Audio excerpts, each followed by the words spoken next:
इसी विवाद को लेकर के किरोड़ीलाल मीणा है, उनका कहना है कि अगर ऐसा कुछ मामला है तो आपको कानूनी कार्रवाई करनी चाहिए। आप इतना एग्रेशन क्यों हो रही हैं? किरोड़ी लाल जी को भी मैं यही कहना चाहूँगी। किरोड़ी लाल जी को शायद उन्होंने मेरा वीडियो नहीं देखा, मेरा लाइव भी नहीं देखा, उनकी नॉलेज में नहीं होगा। क्योंकि मैंने बोला है कि जब 4 घंटे तक कोई इंसान खड़ा होके के एक सीआई को बुला रहा है, डिप्टी को बुला रहा है, एसडीएम को बुला रहा है, जो बोली में उपस्थित ही नहीं है, और एडिशनल एसपी को बुला रहा है, जो वो तीनों वहाँ चारों लोग वहाँ नहीं आते हैं, और लाइव भी चलता रहता है, तो उच्च अधिकारी जैसे एसपी हो गया, आईजी हो गया, यहाँ के और भी उच्च अधिकारी होंगे, कोई भी वहाँ सुनवाई जब नहीं होती है तो इंसान क्या करेगा? अपना बचाव तो करेगा। बिल्कुल, मान लीजिए कोई घेर कर मारने के लिए आ ही जाए, तो इंसान अपने बचाव के लिए गुस्सा दिखाएगा, और वही मैंने किया कि मैंने गुस्सा दिखाया, तब वो लोग भागे वहाँ से। आपका गुस्सा काफ़ी लोगों ने देखा भी है, झेला भी है।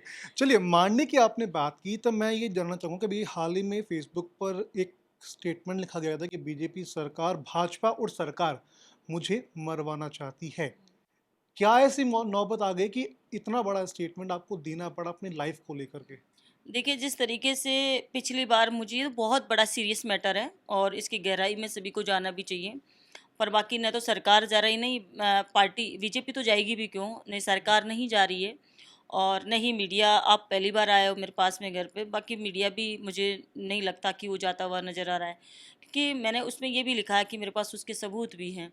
तो जैसा ही मैंने देखो, पिछली बार भी लोगों ने मुझे बदनाम करने का खूब प्रयास किया, लेकिन क्योंकि मैं तो एक गरीब घर से निकल कर आई हूँ, तो इतना बड़ा भी ऐसा कोई मैटर भी नहीं है, और एमएलए बनी हूँ, 5 साल रही हूँ।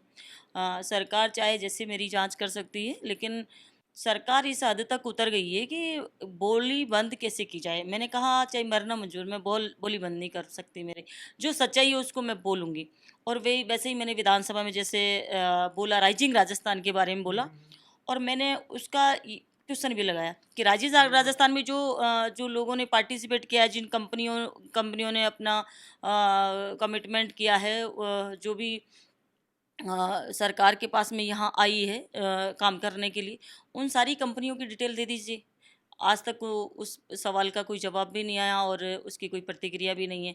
तो मैं यही जानना चाह रही हूँ कि अगर सरकार सही है, अगर ऐसा कुछ है नहीं, तो दीजिए मुझे एक-एक कंपनी का डिटेल दीजिए, उसमें पता लग जाएगा, उसको सार्वजनिक करूँगी मैं।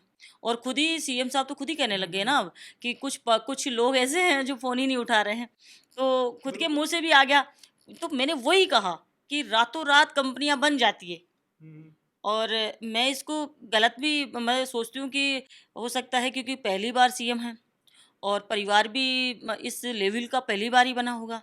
हुँ। तो इधर-उधर क्या, हम पिछली बार मैं भी विधायक थी, तो इधर-उधर छोटी-छोटी गलतियाँ होती रहती थी, उनको हम ठीक करते गए। बिल्कुल, बिल्कुल। तो ऐसा भी नहीं है कि उनको गुस्सा करना चाहिए इस बात पर, और मेरे पीछे लगा देना चाहिए सब लोगों को।